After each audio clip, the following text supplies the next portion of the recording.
Hi, Mike Kennedy here. I thought we'd talk about rangefinder cameras, and I just tried for over 20 minutes to film this in the house in Parrot Central, and when I didn't talk, they were quiet, and as soon as I talked, they screeched. So, I gave up. There's, now you can see my handsome face. Okay, so I've got two examples of rangefinder cameras here, and they're not new by any means, but this is the Argus C3, okay? And the reason I want to show this one is that it has all the components out where you can see them, most of them, okay? It has this focusing ring, and you can see if you look at this focusing ring that there's a gear in between, and it's coupled to the lens. So if I change this, it changes the lens. Well, this is actually coupled to the rangefinder. You can see these two windows, okay? And what you would normally do is look through these two windows.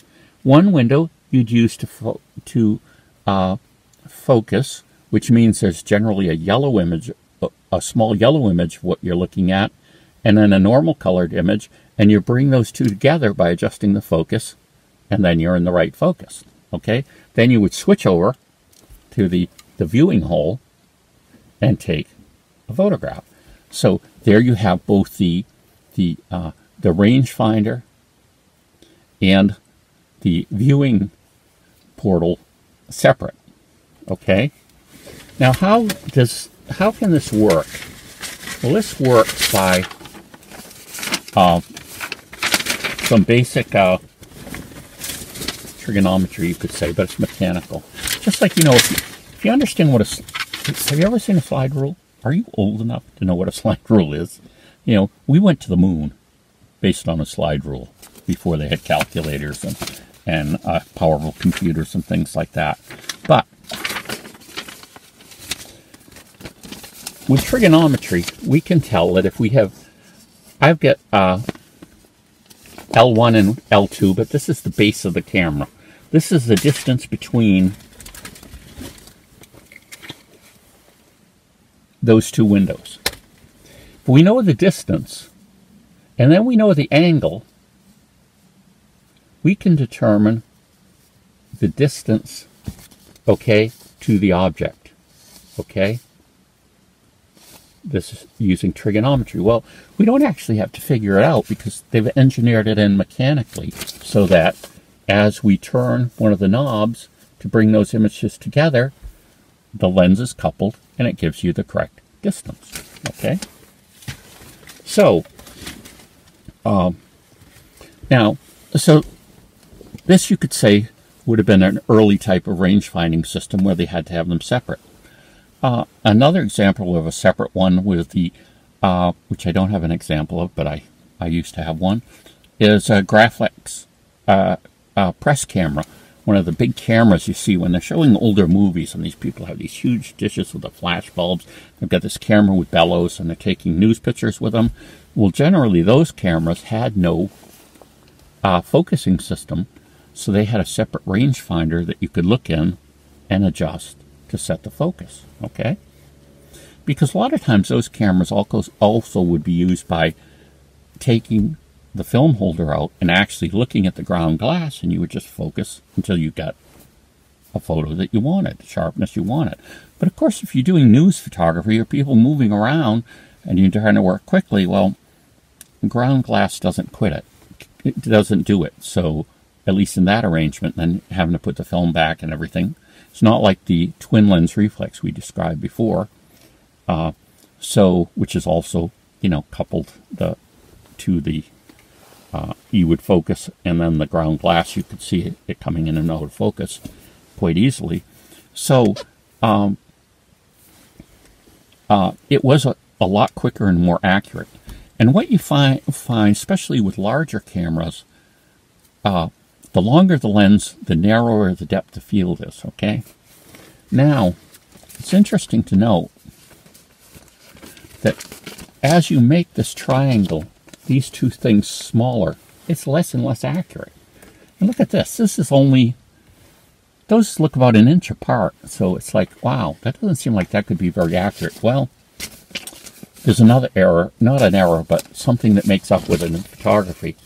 As you go further out and that rangefinder becomes less accurate, aha, the depth of field increases. So in other words, if I have this lens opened up to as much as it can open up to, which I think this lens is a f3.5, okay, as I get into the range where this becomes less and less accurate, the depth of field gets larger and larger the further away you focus. So that property of photography, having greater depth of field the further away you are, kind of made up for any errors in the rangefinder.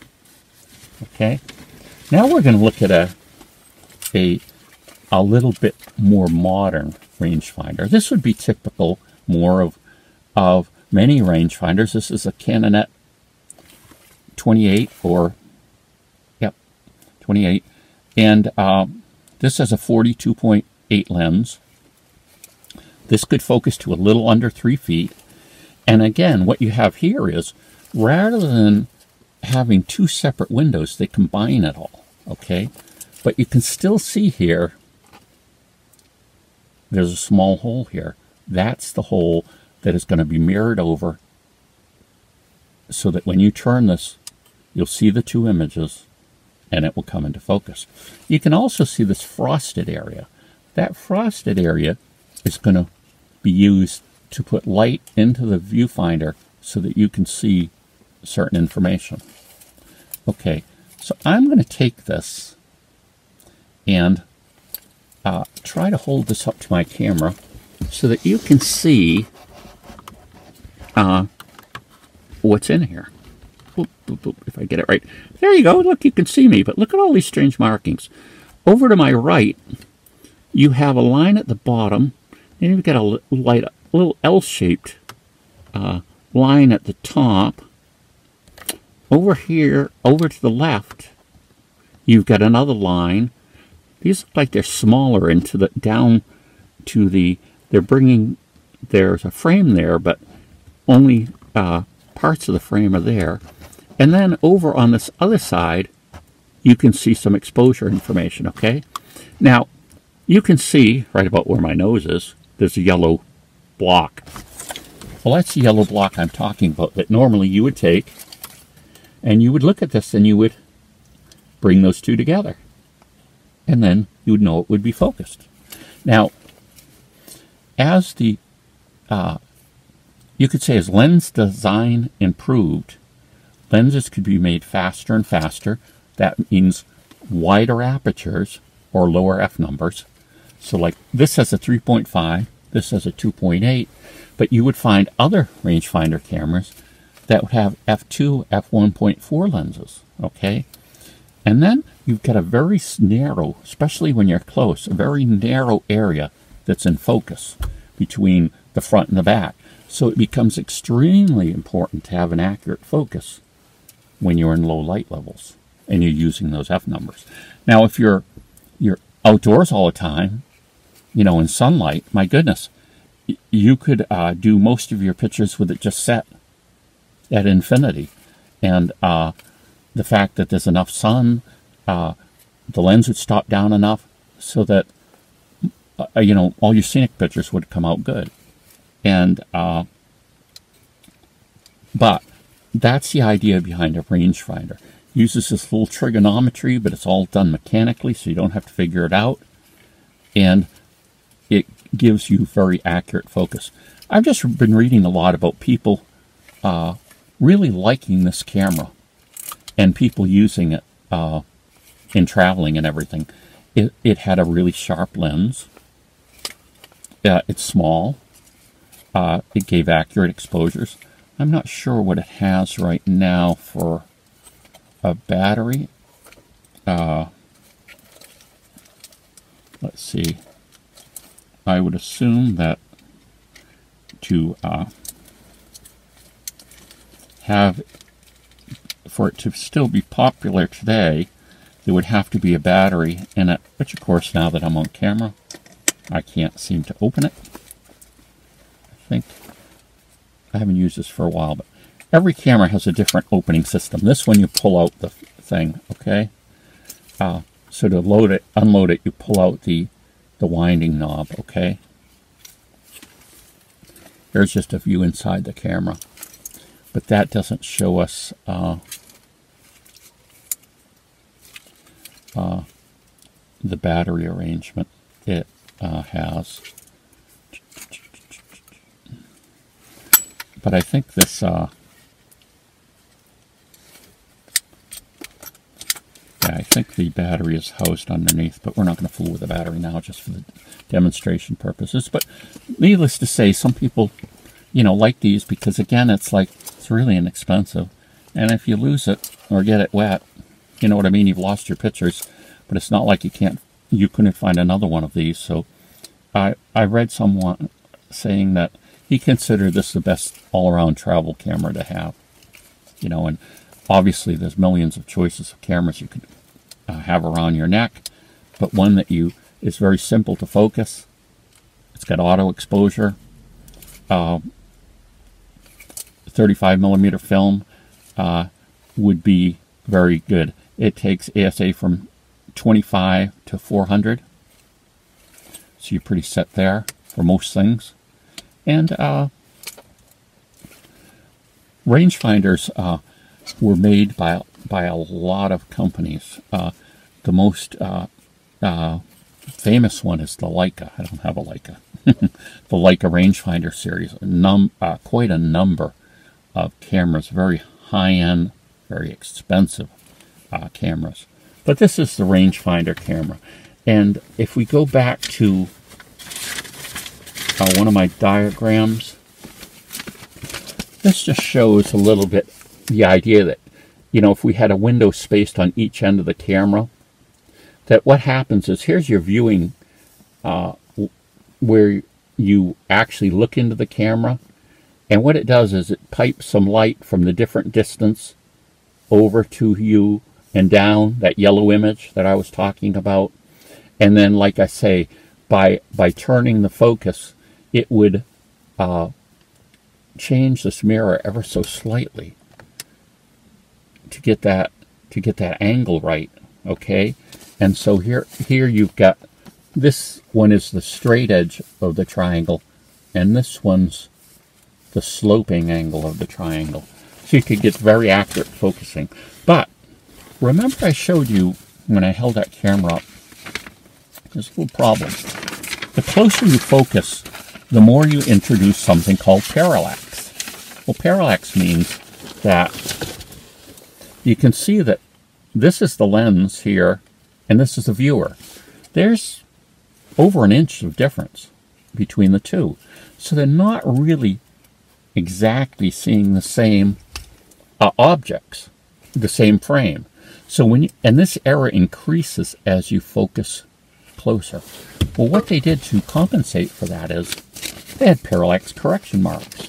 And what happens is, when you're focused at 3 feet, you would use this as the edges of your photograph. So actually your photograph on the negative would come out into an area the viewfinder doesn't show, and down, all moved towards the lens. So you could still get pretty accurate framing here if you would go by these 3 marks, by this mark up here, this mark here. You could get an idea of what you're focusing and still center on it. And normally, rangefinder cameras aren't usually used for close-up photography, but there were a number of schemes that people did.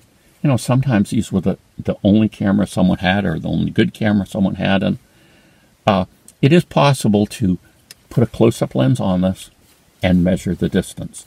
For that, you would normally set your lens at infinity, and you would reference charts, so you know that a +1, well, let's use a +2. A +2 lens would focus at 1/2 meter. Okay, so you'd measure that out very carefully, center your object, and then take your picture. And the exposure and everything would still come out fine. Some people even went to the trouble of, and you can see this in some of the older Kodak books is making a frame.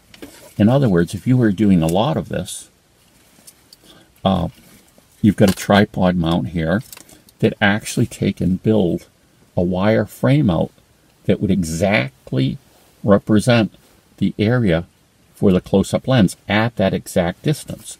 So then all of a sudden you have this frame. Let's say we're doing it at this area. You would be like this, or make my hands go like this, okay?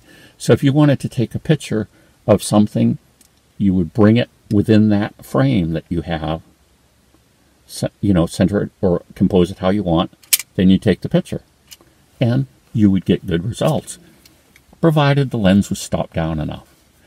The closer you get to an image, the narrower the depth of field. The further away, like I said, with the rangefinder, the greater the depth of field.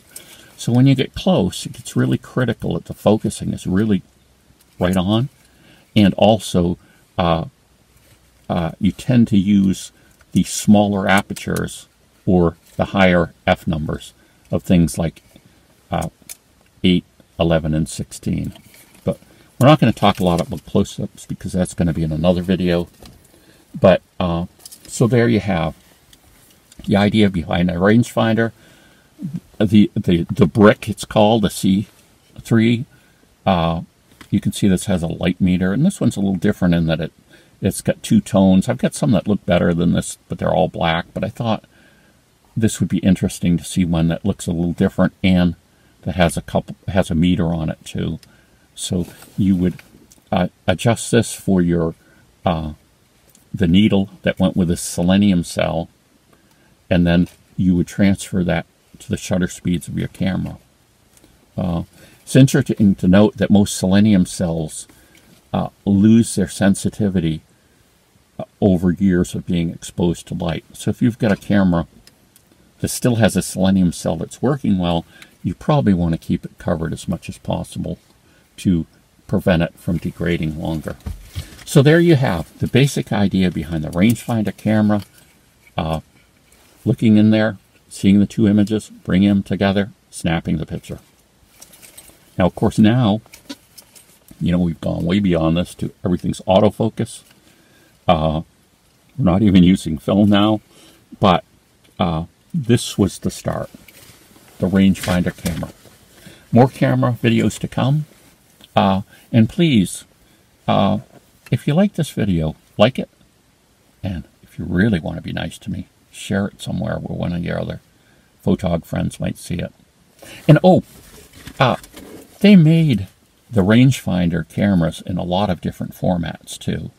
So they were made in the 110 format, like the Kodak 60.